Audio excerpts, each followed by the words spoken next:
Ndamukong. That's an N, right? Ndamukong. Has to be the silent N. Can I buy a vowel? People brutalize his name. Ndamukong. Ndamukong. Ndamukong. I had to actually have him walk me through it a couple times. There's been tons of attempts, but I mean, most of the guys just like, forget it, we'll just call you by your last name. I still have trouble with it. It's Ndamukong Suh. However it's enunciated or articulated, pronounced or expressed, be clear, there's game in the name. Ndamukong Suh throws him down. In his father's native Cameroon, Ndamukong translates to House of Spears. And this season, the Nebraska defensive tackle has shredded backfields and torn up offenses. When you run into Suh, the play ends abruptly. His speed, his athleticism. I mean, I've never seen a guy that size, who can move like he can.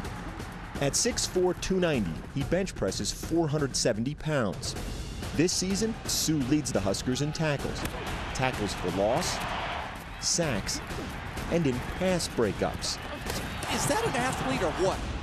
Much of his power is based on superior footwork, and much of that footwork is based on another game, one he played growing up in Oregon.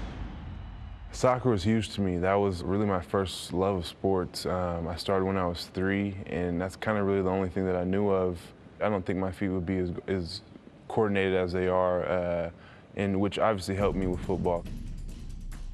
Suh gave up soccer after 8th grade when his size became a disadvantage, and when he was too often penalized for being too physical. That hasn't been a problem in his current position. Boy, Ndamukong Suh nearly decapitated Wes Kemp. He's so strong and so quick off the ball. He can get his hands into you, and if he does get your hands in your chest, you're done. Just accept it and wait for next play. I feel that it's kind of hard to block me one-on-one, so I want to prove that. You either have to account for me, or your quarterback's gonna have a little hurt. Account for him, plan for him, recognize him as perhaps the most disruptive defensive player in college football. But as for calling him by his full and proper name, Ndamukong, perhaps a nickname is more appropriate. Dominate.